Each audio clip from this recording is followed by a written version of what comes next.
ini ada anak muda ingin bertobat, kejahatannya banyak yang pernah dikerjakan, beliau melihat yang mampu bimbing engkau, itu majlisnya ada di sana. Maka berangkatlah anak itu, di tengah perjalanan, di tengah-tengah lebih sedikit sejengkal saja, sebelum sampai ke tujuan, tiba-tiba datanglah ajalnya, wafat dia. Ini nanti yang menjadikan salah satu kisah ini turunnya surah keempat, surah An-Nisa di ayat yang ke-100, paling kiri sebelah bawah di mushaf. Wa may yuhajir fi sabilillah yajid fil ardi muraghaman katsiran wa sa'ah. Wa may yakhruj min baitihi. Ya, ini kalimat pentingnya nih. Catat baik-baik. Wa may yakhruj min baitihi muhajiran ila Allah wa rasuli thumma yudrikul maut faqad waqa ajruhu 'ala Allah. Siapa yang berniat hijrah memperbaiki diri sampai ke tempat dia belajar, masih ada ajal dia berkehidupan, merubah dirinya, maka Allah akan ganti semua yang buruk-buruk rezekinya, keberkahan di rumahnya, perilaku dia yang kurang baik akan dirubah oleh Allah, semuanya berkah dan jadi baik. Karena itu kalau antum datang ke majelis ilmu, cirinya bukan sekedar bertambah ilmu, tapi ilmu yang antum pelajari merubah antum jadi lebih baik.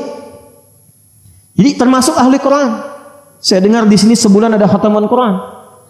Ciri berhasilnya bukan berapa banyak yang dibaca. Quran surah ke-35 Fatir di ayat yang ke-32. Thumma awrasna al-kitaba alladhina istafayna min ibadina faminhum zalimun li nafsihi wa minhum muqtasid wa minhum sabiqun bil khairati bi idznillah. Dzalika huwal fadlul kabir. Orang yang berhasil menjadi ahli Quran, kata Al-Quran, adalah orang-orang yang menjadikan Quran yang dia baca, dia hafalkan, mampu merubah dia menjadi lebih baik. Jadi kalau antum belajar, masih ada kehidupan, ilmu yang kita pelajari menambah wawasan, mendekatkan diri kita dengan Allah. Imannya naik, ilmunya bertambah, perilakunya berubah. Itu yang akan diangkat derajatnya oleh Allah Subhanahu wa taala. Quran surah ke-58 di ayat yang ke-11. Yarfa'illahu alladhina amanu minkum walladhina utul ilma darajat. Tapi kalau antum berangkat niat ingin taubat, niat ingin berubah, niat ingin hijrah, bahkan belum sampai ke majlis, belum sampai ke Masjid Fatimah Muhammad, baru di tengah-tengah perjalanan niat ingin berubah, thumma yudrikul maut, seperti pemuda tadi tiba-tiba maut datang di tempat, di keadaan yang bahkan tidak dia duga. Ya, 5 hak prerogatif Allah. Quran surah ke-31 ayat 34. Innallaha 'indahu 'ilmus sa'ah wa yunazzilul ghaits wa ya'lamu ma fil arham wa ma tadri nafsum bi ayyi ardin tamut. Ya, awas tuh. Wa ma tadri nafsum madza taksibu ghada wa ma tadri nafsum bi ayyi ardin tamut. Tentang kiamat terjadinya kapan, detiknya, harinya, menitnya, jamnya. Pengaturan tentang cuaca, tak ada kepastian cuaca, yang ada perakiraan cuaca. Apa yang akan diatur di alam rahim, tentang lahirnya, qadanya, qadarnya, jenis kelaminnya dan sebagainya, apa yang terjadi kemudian dan kapan dan di mana, serta kita akan kembali pada Allah Subhanahu wa taala. Wafat di pertengahan, kata Allah, saya terima niatnya, diterima niatnya, digugurkan dosanya, diterima taubatnya, dan langsung langkahnya menjadi pahala awal baginya. Kamu kebayang nggak? Dosanya gugur semua tuh dengan niat taubatnya. Lalu dia melangkah, langkahnya itu dihitung sebagai pahala awal. Jadi dosanya gugur, amalan dia ada, cuma langkah aja. Nah itu ya yang terjadi pada anak muda tadi. Di pertengahan dia bertobat, dia istighfar tuh. Astagfirullah, astagfirullah, astagfirullah. Itu menggugurkan dosanya. Ya. Jadi yang diperbanyak tuh istighfarnya. Begitu dia istighfar, dosanya gugur, di tengah-tengah lebih selangkah sudah punya amalan. Maka ketika dihitung, amalannya sudah muncul, dosanya gugur, faqad waqa ajruhu 'ala Allah. Ditetapkan oleh Allah punya pahala, masuklah ke dalam surga. Terlepas dari itu semua, kita akan satukan semua pembahasan itu dalam apa yang telah kita dapatkan tadi, sumber utamanya, supaya tak keluar dari Quran dan Sunnah dan antum tidak bisa mendebat. Kita ambil Quran, hadis, Quran, hadis, Quran, hadis. Ya, mendebat Quran berarti mendebat Allah, kufur. Mendebat hadis, mendebat Rasulullah sallallahu alaihi wasallam, bermasalah. Baik, kita kembali dulu pada suasana yang pertama. Hadisnya nomor 163, Kitabul Iman, Sahih Muslim, halaman 77 paling kiri sebelah atas. Bismillahirrahmanirrahim. Hadis yang pertama saya ambil dari sahabat Abu Hurairah radhiyallahu taala anhu, kemudian dikuatkan nanti oleh Imam Malik bin Anas. Ya, maaf, Anas bin Malik. Qala haddatsana qala an Anas bin Malik radhiyallahu taala anhu qala inna Aba Dzar yuhaddithu. Kata Anas bin Malik radhiyallahu taala anhu, sahabat kami Abu Dzar Al-Ghifari. Abu Dzar Al-Ghifari ini nama aslinya Jundub bin Junadah. Jundub bin, bukan Junub, Jundub.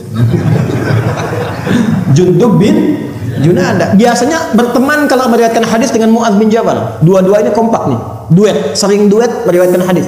Termasuk tadi doa antum, alhamdulillahilladzi ahyana ba'dama amatana wa ilaihil. Nah, itu diriwayatkan oleh duet Mu'adz bin Jabal dengan Jundub bin Junadah. Antum ngaji Al-Arba'in An-Nawawiyah tuh, ya, nomor hadis yang ke-18 tuh. Ittaqillaha haitsu ma kunta wa atbil hasanata sayyi'atal hasanata tamhuha. Itu riwayatnya dari Mu'adz bin Jabal dan Jundub bin Junadah. Kenapa disebut Abu Dzar Al-Ghifari? Ingat rumusnya? Al-Ghifar berarti dari Ghifar. Ghifar itu kampung begal. Ingat tuh. Jadi sekampung begal semua. Nah, di antara pemimpinnya Jundub ini. Singkatnya, ada kilatan yang masuk ke hatinya mengatakan, mau sampai kapan jadi begal? Dan itu pasti selalu ada itu kilatan itu. Jadi Allah itu dengan sifat rahmannya tidak membiarkan seorang hamba berkehidupan kecuali mendapatkan bagian dari hidayahnya. Itu yang dimaksud Quran surah ke-29 di akhir ayatnya. Walladzina jahadu fina lanahdiyannahum subulana. Kenal Firaun? Ayo bilang kenal ya. Firaun Firaunnya. Firaun Firaunnya. Nanti babnya lain lah ya. Babnya lain lagi. Pokoknya banyak zalimnya tuh, ngaku Tuhan, ya kan? Genosida, macam-macam sekali. Itu tetap oleh Allah diberikan hak yang sama.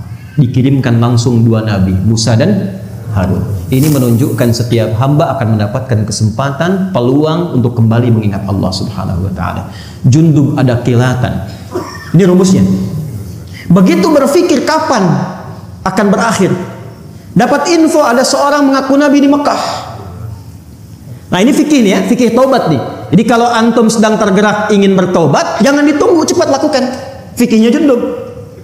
Ya, maka apa yang beliau kerjakan? Langsung disambut kilatan hidayah itu, berangkatlah ke Mekah. Pandangan pertama berjumpa dengan Rasulullah sallallahu alaihi wasallam. Melihat wajahnya saja, belum bicara, lihat wajahnya, langsung tersentuh hatinya, kenanya jiwanya. Ini udah rumus nih. Sentuhlah ia tepat di hati, maka ia akan jadi milikmu untuk.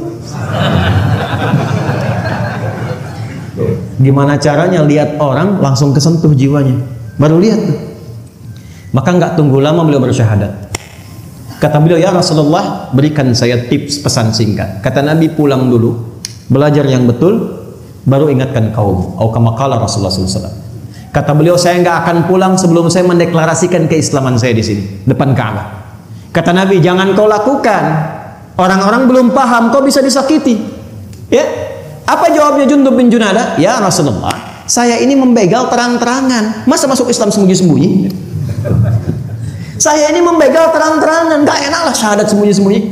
Maka beliau keluar depan Ka'bah mengatakan, ya ma'syara Quraisyin, ushhidu an la ilaha illallah wa anna Muhammad Rasulullah. Hei semua orang Quraisy, lihat nih, saya bersaksi nggak ada Tuhan selain Allah dan Muhammad SAW Rasulullah. Kalian mau apa katanya? Pukulin. Jatuh pingsan, begitu akan dihabisi. Ada riwayat menyebutkan ditemukan oleh sahabat Ali bin Abi Thalib radhiyallahu taala anhu. Ada riwayat mengatakan ditemukan oleh paman Nabi Hamzah bin Abdul Muttalib radhiyallahu taala anhu. Begitu kelihatan, oh jangan kalian sakiti lagi, karena ini adalah orang Ghifar. Kalau kemudian dia tewas di sini dan ketahuan suku Ghifar, nggak ada kafilah dagang kita akan lolos lewat situ. Maka sepakat mereka, biarkan dia pergi. Pergilah kemudian beliau ini, taubatan nasuha, dan jadilah ini fikih preman tobat. Jadi sinetron preman pensiun. Dan jadi bab kurikulum preman jadi ustad.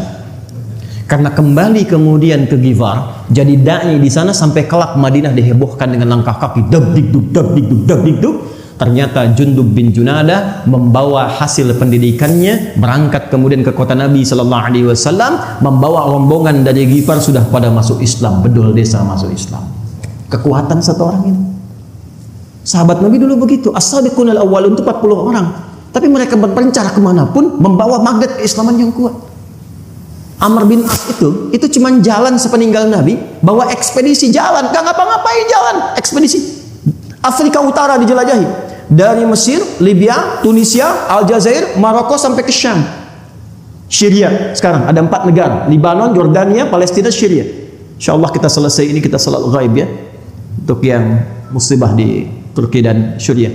Itu semua yang dilewati Muslim semua dan maju. Dan kelak Afrika Utara itu yang dilewati akan jadi provinsi negara Islam masa itu. Gubernurnya Musa bin Nusair, kodamnya, panglima kodamnya itu ya. Itu panglimanya namanya Tariq bin Ziyad. Satu kekuatan panglima ini bisa membuka wilayah Iberia, dikenal dengan Andalusia, wilayah Portugal dan Spanyol sekarang ini, dan punya peradaban Islam selama 7 abad ada di situ. Story.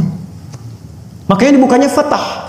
Inna fatahna laka fatham mubina. Fatah itu apa? Membuka kebaikan.